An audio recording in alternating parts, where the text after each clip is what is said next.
પાલનપુરમાં online ગેમિંગના નામે છેતરપિંડી, 7 યુવક ઝડપાયા। છેતરપિંડી કરતા પાલનપુરમાં બંગલો ભાડે રાખી અને ઠગાઈનું દેશવ્યાપી નેટવર્ક ચલાવતા હતા।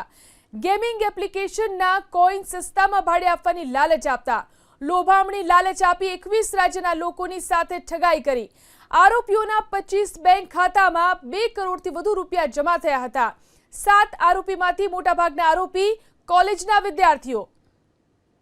મોટું કૌભાંડ ઝડપાયું છે। બનાસકાંઠાના પાલનપુરથી ગેમિંગ કૌભાંડ ચલાવવામાં આવી રહ્યું હતું, જેમાં કાર્યવાહી કરવામાં આવી છે। એ છેલ્લા 4-5 મહિનાથી આ વિદ્યાર્થીઓ અહીંયા રહેવા આવ્યા હતા અને એમના રહેવા આવ્યા પછી થોડી વર્તણૂક અમને પણ શંકાસ્પદ લાગી, એટલે 2-3 વખત અમે પેલા મકાન માલિકનો કોન્ટેક્ટ કરી અને તપાસ કરી અને ના હોય તો ખાલી કરવાનું પણ એને કીધું, કારણ કે સોસાયટીમાં કીધું ભાઈ આટલે એકી સાથે 10-12 માણસો રહેતા હોય એના બદલે સોસાયટીમાં કોઈ ફેમિલીવાળાને જ રહેવા આપવું, એવું એક અમે નિયમ કરેલો હતો।